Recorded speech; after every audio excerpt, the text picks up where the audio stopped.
I needed to sit, just for a moment. I'm 68 years old. My son is 42. I have never hugged him. Not once. Not when he was born. Not on his first day of school. Not at his high school graduation. Not at his wedding. 15,330 days. That's how many days I've been a father. 0 hugs. Last week, he had his first child. My grandson. Beautiful baby boy. 7 pounds, 4 ounces. My son handed him to me at the hospital, and I held him, and I realized something that made my blood run cold. I don't know how to hold someone gently.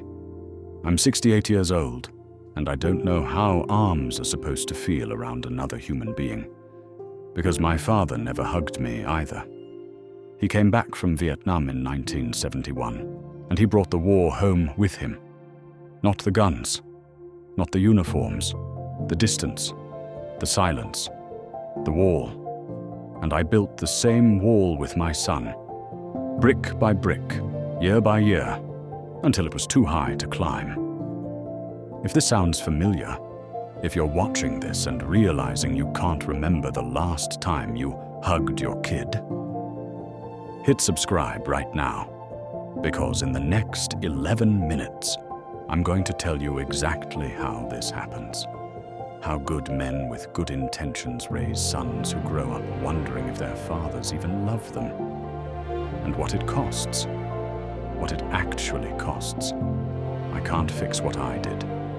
42 years is too long. But maybe I can stop you from making it 43 if you listen to what I'm about to tell you. Let me ask you something. When's the last time you hugged your son? Not a handshake, not a pat on the back. A real hug. Arms around him. Held him. If you're doing the math right now, you're already where I am. I can tell you exactly the moment I decided not to hug him. He was 3 days old, 1982. I was 26. My wife was 24. We brought him home from the hospital. She was holding him, crying happy tears. She said, "Don't you want to hold your son?" And I felt panic.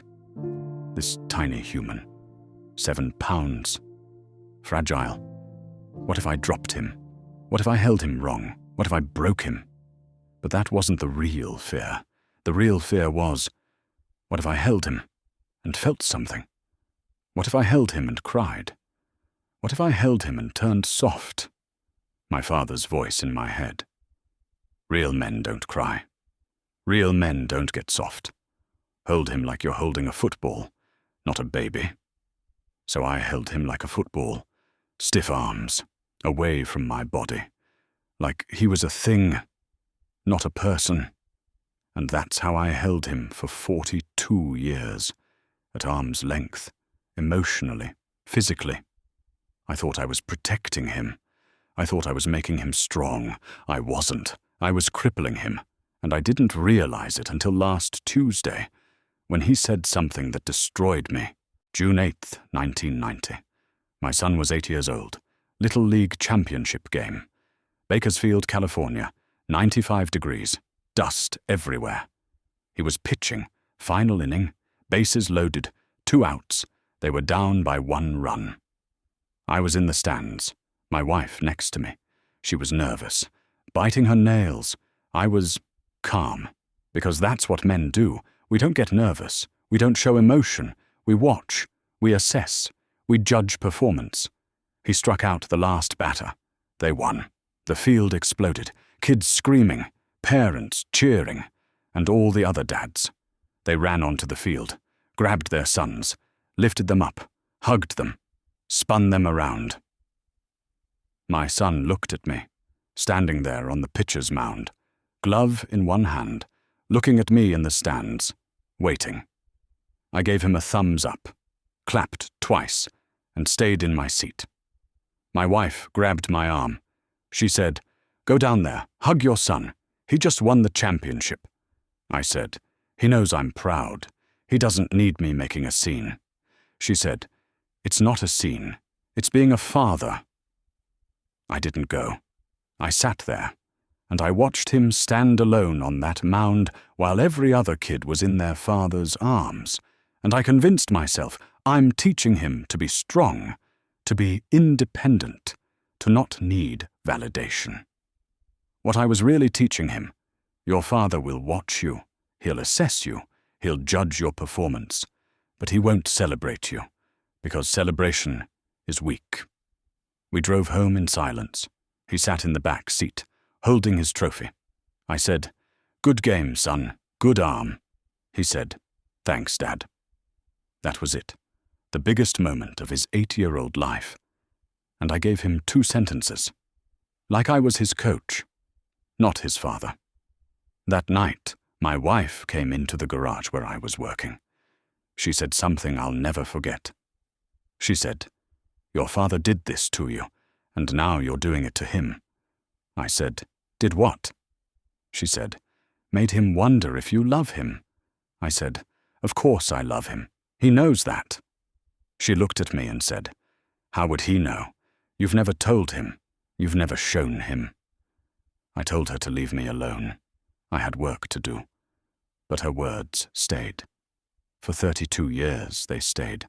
You want to know the truth? I'll tell you why I didn't hug him. I was afraid I'd cry. That's it. That's the whole thing. I was afraid that if I hugged my 8-year-old son, I'd feel something. And if I felt something, I might cry. And if I cried, I'd be weak.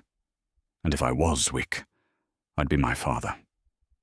My father came back from Vietnam in 1971. I was 7 years old. I hadn't seen him in 2 years. When he walked through that door, I ran to him, arms out, ready to hug him. He put his hand on my head, patted it twice, said, "You got big, kid," and walked past me. That was our reunion. 2 years apart, a pat on the head for the next 30 years until he died. He never hugged me, not once. Not when I graduated high school, not when I got married, not when my son was born, nothing. And I told myself, that's what real men do. We don't need hugs. We don't need soft words. We need discipline, structure, toughness. But that was a lie. I needed it. I needed my father to hug me and tell me he loved me. And when he didn't, I decided love was weakness, emotion was danger, and physical affection was for women, so I rejected it, all of it. And I raised my son in that same prison. And last Tuesday, he told me what that prison did to him. Last Tuesday. 1 week after his son was born. We were sitting in his living room, just the 2 of us. My wife was upstairs helping his wife with the baby. He looked at me, and he said, "Dad, I need to tell you something. And I need you to just listen." I said, "Okay." He said, "I was afraid of you my entire childhood." I said, "What? I never hit you. I never." He cut me off. "Not that kind of afraid. I was afraid I'd never be good enough. I was afraid that no matter what I did, you'd never be proud. Because you never said it. You never showed it. You just watched. Like I was a project, not a son." I sat there, speechless. He kept going. "Do you know what it's like to be 8 years old, standing on a baseball field after the biggest win of your life, and watching every other kid get hugged by their dad, except you? Do you know what message that sends? It says, you did okay. But don't expect me to celebrate you. That's not what men do. I'm 42 years old, Dad, and I still don't know if you love me. I think you do, but I don't know, because you've never said it, and you've never held me." He started crying, my 42-year-old son, sitting across from me, crying, and I didn't know what to do, because I'd never learned. I said, "Of course I love you," he said. "Then why didn't you ever show me?" And I said, "Because my father didn't show me." And I thought, that's just what fathers do. He looked at me, and he said, I have a son now, Dad, and I don't want him to wonder. I'm going to hug him every single day. I'm going to tell him I love him. Not because I'm soft, but because I'm not making the same mistake you made. He stood up, walked upstairs, and left me sitting there, alone.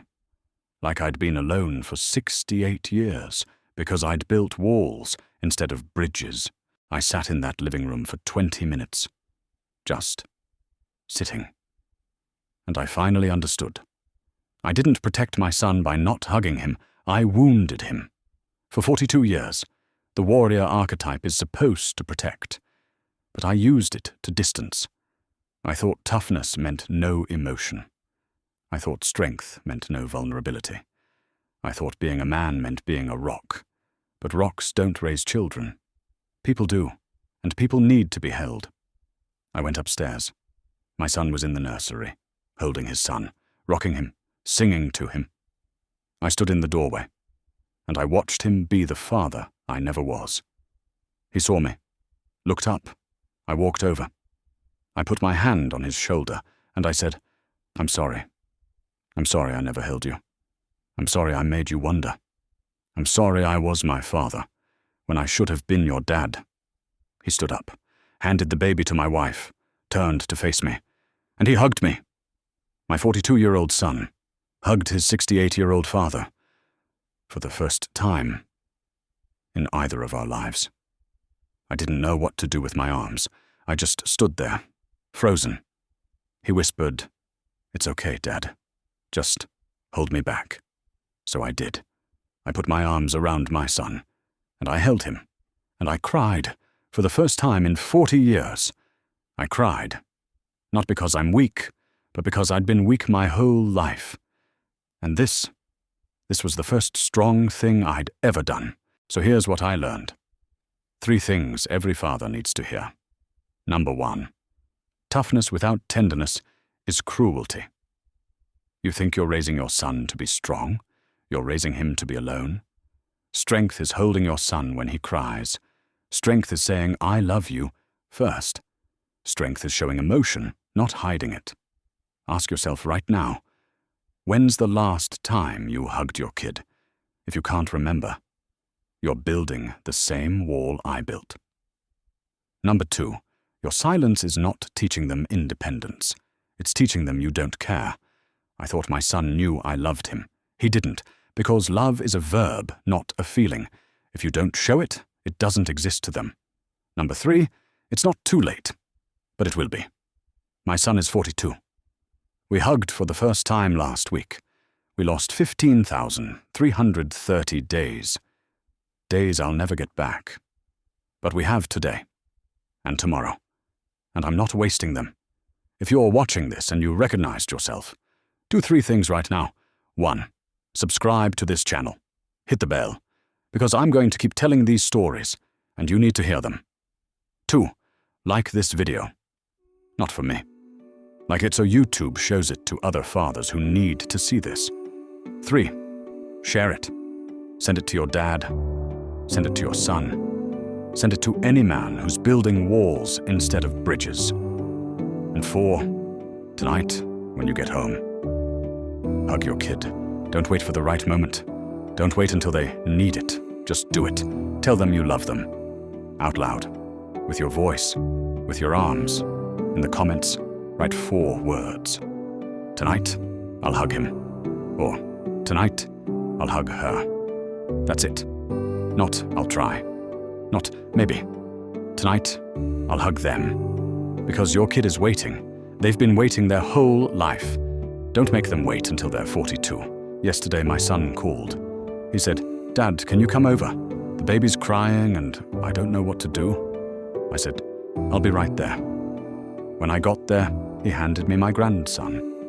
I held him, gently, like a person, not a football, and I rocked him, and I sang to him, the song my father never sang to me. My son watched me, and he said, "Thanks, Dad." Not for calming the baby, for finally learning how to hold someone. At 68, better late than never. There's still time to be Go a good hug your kid. grandfather.